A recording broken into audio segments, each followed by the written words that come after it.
अभी हम इस रिकॉर्डिंग में मेमोरी स्मरण शक्ति के संबंध में चर्चा करने जा रहे हैं। इसको सुनने का तरीका थोड़ा अलग है। पहली बार आप इसको वैसे सुनिए जैसे न्यूज़पेपर को पढ़ते हैं। बहुत अधिक ध्यान देने की ज़रूरत नहीं है, मगर बहुत ज़्यादा आराम की भी ज़रूरत नहीं है। कुछ तो सूचनाएं हैं, कुछ धारणाएं हैं और कुछ प्रैक्टिस है। तो आपको तीनों प्रकार से अपने हिसाब से एडजस्ट करके आप सुनना चाहिए। ये थोड़ा सा अलग है। मीन्स हमारी जो जानकारी है अपने मेमोरी के बारे में वो बड़ी भ्रामक है। कहने में तो अच्छा नहीं लगता है कि बड़ा मेमोरी के बारे में, हम अपनी याददाश्त के बारे में नहीं समझते हो तो आप क्या समझोगे जी। बड़ी अच्छी, मेरी मेमोरी बड़ी ख़राब है। अरे आपने कहाँ से सुप्रीम कोर्ट से कहाँ से डिग्री ले आके पकड़ा दी है भाई। कैसे पता कि आपकी मेमोरी ख़राब है और कैसे पता कि आपकी मेमोरी अच्छी है। कुछ भाई स्टैंडर्ड होंगी जिससे आप तौलोगे ना, मापदंड होंगे ना। मापदंड, पहला मापदंड तो ये है कि आपका मापदंड गलत है, माफ़ करना। मापदंड गलत इसलिए कर रहा हूँ कि आपको जो अपने मेमोरी के बारे में जो ओवर कॉन्फिडेंस है वो भी आधारहीन है। कोई चीज़ के प्रति ओवर कॉन्फिडेंस हमेशा एक खोखला होता है। दूसरी बात यह है कि हमारी जो मेमोरी ठीक नहीं, हम अभी याद करते हैं अभी भूल जाते हैं। बहुत से स्टूडेंट ये बोलते हैं याद करने के पहले ही भूल जाते हैं। खैर वो ज़्यादा अच्छी मेमोरी उनकी। तो हम सभी स्टूडेंट को, इवन टीचर को, इवन हमको सोच करके आए थे कुछ और रिकॉर्डिंग करने जा रहे हैं कुछ, क्योंकि भूल गए थे क्या सोचे थे। ये एक साधारण प्रक्रिया है, बिल्कुल साधारण है। पहला चीज़ ये है कि हम अपने मेमोरी का स्वभाव क्या है, उसकी बनावट क्या है, कि अच्छी मेमोरी का ख़राब मेमोरी का मतलब क्या है, सारी चीज़ थोड़ा सा समझ लो भाई। 10-5 मिनट टाइम ज़्यादा दे दीजिएगा, कुछ इससे आपका परीक्षा में गड़बड़ नहीं होगा। आराम से रहो, सुन लो और समझने की बात करो, विचार करना, मत मानना, सुन तो लो। पहली बात यह है कि आप अपने मेमोरी के बारे में उसको जो सीमित मानते हैं, लिमिटेड है। आप 4 चीज़ याद सकते हैं, 5वीं नहीं याद सकते। आपने बाएं तरफ की चीज़ याद रख, सुनी हुई चीज़ याद रख सकते, देखी हुई नहीं याद सकते। कभी भुला जाते हैं, कभी याद आ जाते हैं। इतने सब जो घपले हैं, ऐसा बिल्कुल नहीं है। मेमोरी बड़ी ही समझदार चीज़, बड़ी भी उपयोगी चीज़ और बड़ी भी वफादार चीज़ है आपके लिए। Your memory is one of your best friends in life and is one of the most valuable assets of your life. भला भगवान कैसे जैसे तैसे काम निकाल देगा आपका, भरोसा करिए आपकी मेमोरी ठीक है। आपको गड़बड़ी क्या है, आप उसके स्वभाव को नहीं समझते हो और उसको कैसे सदुपयोग करना चाहिए, कैसे प्रॉपर यूटिलाइजेशन करना चाहिए, ये आप नहीं समझते। अनफॉर्चुनेटली इसको स्कूलों में नहीं बताया जाता। जबकि आप 9th, 8th, 7th, 6th से पढ़ाना शुरू करते हैं तो मेमोरी के बारे में क्यों नहीं बताते कि बेटा ऐसे याद करोगे तो बहुत जल्दी याद होगा, वैसे करोगे तो बेकार चीज़ भूल जाओगे और असली चीज़ परीक्षा में लिखो। ये क्यों नहीं बताया जाता है। आप में तलवार दे दीजिए किसी को, रिवॉल्वर दे दीजिए, एटम बम दे दीजिए और तमीज़ न बताइए कि कैसे होता है तो क्या करेगा। आपको अपने मानसिक शक्तियों के बारे में, विशेष रूप से स्मरण शक्ति के बारे में आपको सही जानकारी देना एक शिक्षा का कर्तव्य बनता है। ये मेमोरी मात्र आपकी जानकारी की चीज़ नहीं है, आपके अनजाने में भी आपकी मेमोरी काम करती है। तो अनजाने में आपकी मेमोरी कैसे काम करती है इस पर विचार करना चाहिए। जानकारी में मेमोरी कैसे काम करती है ये तो सब बोलेंगे, लेकिन अनजाने में कैसे काम करती है इस पर विचार कीजिए। अपने मेमोरी को, उसके फंक्शन को आप समझने की कोशिश कीजिए। मैं आधे अधूरे तरीके से मैं कोशिश कर रहा हूँ, आप अपनी ओर से, आप अपनी ओर से। आप आराम से सुनने की बात नहीं है। आप पहले नियमों को समझिए, फिर बाद में जैसे होगा अभ्यास करिएगा कि जिससे आपके आंतरिक मन में ये चीज़ें बैठ जाएं। उसके लिए रिलैक्स स्टेट में सुनिएगा, हाथ पैर फैला करके। लेकिन अभी तो सुनिए। देखिए, मेमोरी दो प्रकार की होती है। पहली होती है वर्टिकल और दूसरी होती है हॉरिजॉन्टल, समानांतर मेमोरी।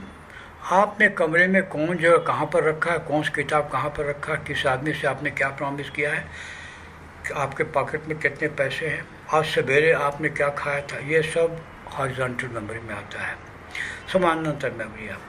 दूसरी वर्टिकल मेमोरी में आता है। आप पीछे जाइए, आपने कब खाया था, परसों दही खाया था, आज सब नहीं खाया। इसका एक बड़ा अच्छा उदाहरण है। एक व्यक्ति ने, वीआईपी थे, उनसे मेमोरी बड़ी अच्छी थी, सुना है। प्रेस रिपोर्टर ने पूछा कि कैसे, तो उन्होंने बोला चम्मच से। हम आप कुछ नहीं समझे। हुआ क्या था कि जो ये प्रेस रिपोर्टर उनको साल भर पहले मिला था, तो उसने पूछा आज सवेरे आपने क्या खाया, तो उन्होंने बोला पोहा खाया, और वहीं से इंटरव्यू ख़त्म हो गया था, टाइम ख़त्म हो गया था।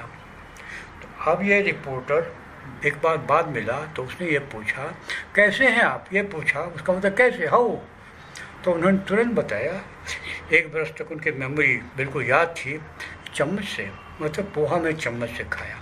That is an example of vertical memory. आप कितना पीछे जा सकते हो। वर्टिकल मेमोरी में आप बचपन तक जा सकते हो, आप बोलते छठी का दूध याद आता है।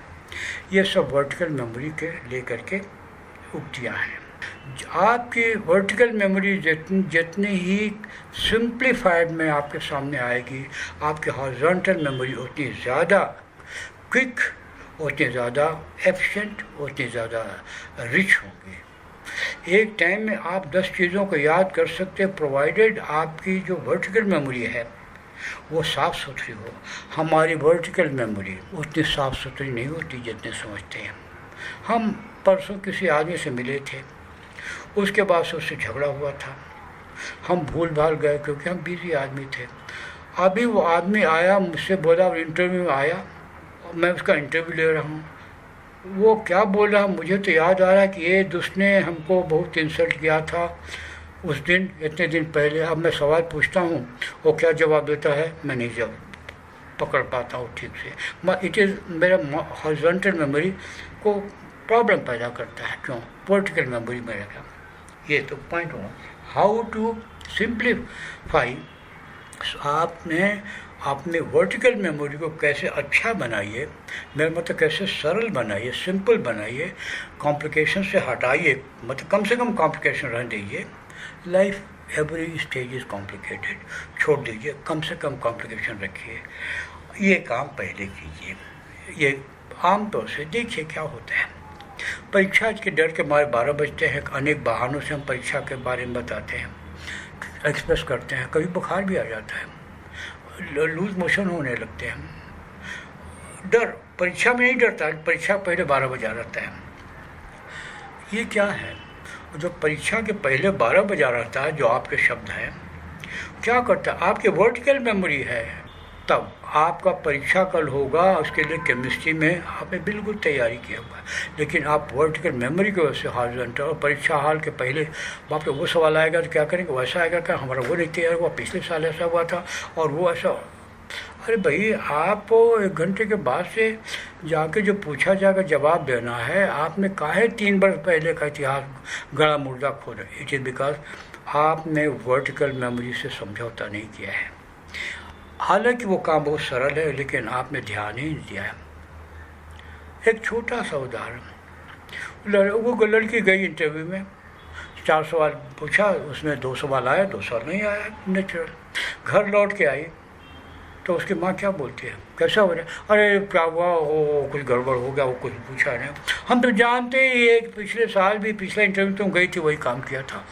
अरे पिछले इंटरव्यू इस इंटरव्यू से क्या मतलब है यार? वो जॉब भी दूसरा था, जॉब भी दूसरा है, वो बोर्ड दूसरा था, ये बोर्ड दूसरा है, वो प्रोफेशन दूसरा था, वो लाइन दूसरी थी, क्यों तुलना करते हो? लेकिन हम हमेशा यस्टरडे को जो घाव मौज कर देते हैं, प्रेजेंट को उसी घाव मौज देखते हैं।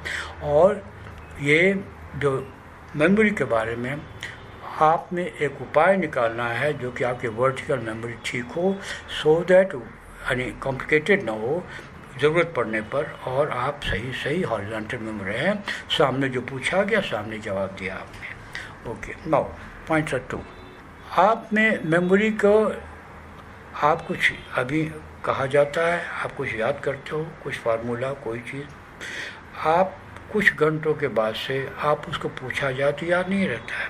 अब तो ये 1 घंटे के अंदर हम सब भुला गए। आपने अपने को गाली देना शुरू कर दिया, ये कि गलत है क्योंकि ऐसा नहीं हुआ था। फिर आप 4 घंटे के बाद पूछे, वो भी जो था वो भी गम। अब 4 घंटे के अंदर हम भूल सकते हैं तो 4 दिन के बाद परीक्षा, अब हमको क्या याद रहेगा। अपने से आपने बढ़िया से फिर पकड़ा दिया। थोड़ा सा समझदारी कीजिए। जब आप कोई चीज़ याद रखते हैं, करते हैं, कोई चीज़ इम्प्रेशन पड़ता है आपके माइंड पर या जो भी बोलो, तो वो खिसक जाता है, जिससे कि दूसरा इम्प्रेशन आपके माइंड पर पड़ा है वो भी खिसक जाता है, तीसरा इम्प्रेशन माइंड पर। तो अगर जो पहले ऐसे माफिक 20 इम्प्रेशंस पड़े, खिसकता गया, अब वो जो पहला वाला है, सबसे पहले जो इम्प्रेशन पड़ा था, उसको आप जगाइएगा तो नहीं जगेगा, क्योंकि उसके पहले 19 हैं, वो भी अपना रास्ता खोज रहे हैं। इसलिए आपकी मेमोरी जो आप तुरंत याद किए 2 घंटा बाद पूछे, नहीं काम चलेगा। पॉइंट 1, भीड़ लगी हुई है तो कैसे आप करोगे। अगर बहुत ज़्यादा भीड़ लगाओगे मेमोरी पर तो नीचे फिसल करेगी, फिसलेगी। इसलिए कोई हड़बड़ी नहीं है। आप नहीं याद आता, मत याद आए, चिंता मत कीजिए, भीड़ ख़त्म हो जाएगी, सब आएंगे। एक ये बात है। दूसरी बात होती है कि जब आप विश्राम करते हैं मन को, तो जो आपको ऊपर में बटोरे थे आपने इम्प्रेशंस, वो सब आपके भीतरी मन में जाते हैं, वहाँ बैठते हैं, आराम करते हैं और अपना रीअरेंज होते हैं। जिस ऑर्डर में आपने सुना था, पढ़ा था, वैसे नहीं, बल्कि वो अपना ऑर्डर बनाता है भीतरी माइंड, और उसको जैसा आपका परीक्षा होने के 15 दिन बाद, महीने भर बाद, जो भी टाइम हो, उसके हिसाब से वो ऑर्गेनाइज करता है। और जब आप 15 दिन बाद जो आपको बताना पड़ता, पूछा जाता है, तो रीऑर्गेनाइज करके प्रकट होता है। तो जो चीज़ आप 4 घंटे में भूल गए थे, वो बात आपको 1.5 महीने में याद आ जाती है। ये 100 ऑफ एग्जाम्पल्स आर देयर। मैं बता सकूँ, गर्मी की छुट्टी था, मैट्रिक बाद से, बीच personal autobiography I can tell, मैंने ग्रीक हिस्ट्री और रोमन हिस्ट्री मुझे पढ़ने की लाइब्रेरियन बहुत अच्छे थे। उन्होंने बोला किताब निकालो और पढ़ो, और छोड़ के चले जाओ, हम रख दवा देंगे। मैं निकालता, मैं पढ़ता था। गर्मी की छुट्टी मैंने रोमन हिस्ट्री और ग्रीक हिस्ट्री पूरा पढ़ा, पूरा। थोड़ा हायर स्टैंडर्ड का था, लाइब्रेरी में तो मैट्रिक वाला नहीं था ना। और जब बीए में मुझे रोमन हिस्ट्री और ग्रीक हिस्ट्री की बात करनी पड़ी, तो मुझे 4 वर्ष पहले के पढ़ा हुआ सारा याद आ गया, because I didn't bother to remember. कैसे 4 वर्ष पहले की जो पढ़ा हुआ वो परीक्षा में कैसे याद आया। जुडिशरी के बारे में बताओ। जुडिशरी तो मैंने वो पढ़ा जो कि मैंने 3 वर्ष पहले गर्मी छुट्टी पढ़ा हुआ था, जबकि आप आज पढ़ते हो और कल बोलते हैं कि क्यों। वो आप देखिए, मैंने एक इंग्लिश लिटरेचर का इतिहास क्या होता है, इसकी तब मैं पढ़ता था जबकि स्टूडेंट था। वो एक चैप्टर ही पढ़ा था और ज़रूरत पूरी हो गई, छोड़ दिया। जैसे मुझे रिटायर होने का टाइम आया तो मुझे याद आई कि वो किताब मैंने पूरी नहीं पढ़ी। वो किताब मैंने ख़रीदा और पहला चैप्टर पढ़ा बड़े प्यार से। दूसरा चैप्टर पढ़ा, 3 सेंटेंस के बाद यह आया कि मैंने सब पढ़ा है। मुझे समझ के कब पढ़ा है, तो मैंने किताब थी नहीं। और जो मैं पन्ना पढ़ के, अच्छा अगले पैराग्राफ में ये है, अगले पर आई फाउंड, अब तब मुझे याद आया, ये तो मैं लगभग 65 वर्ष पहले पढ़ चुका हूँ, द सेम चैप्टर, बाकी कुछ नहीं, बाकी तो फिर पढ़ा है नहीं पढ़ा अलग बात। तो आपकी मेमोरी इतनी अच्छी, मेरी मेमोरी कोई बहुत अच्छी नहीं। I am just an ordinary person like any ordinary person. लेकिन क्या है, मैंने साइकोलॉजिकल मेथड से अपनी मेमोरी को ट्रेन किया था, और ट्रेनिंग कोई कंसंट्रेशन कैंप साइबेरिया का नहीं था। ये जस्ट साधारण नियम होते हैं। साधारण नियम वही होते हैं कि अपने मेमोरी को रिलैक्स होकर यूज़ करो, वो अपनी तरह से काम करने दो, उसको भरोसा रखो। वो इतना बड़ा दोस्त तुम्हारा और कोई नहीं है अभी जितना तुम्हारी मेमोरी है, और इसके लिए निश्चिंत रहो। आप जितने ही रिलैक्स रहोगे उतनी ही आपकी मेमोरी ज़्यादा अच्छे से काम करेगी।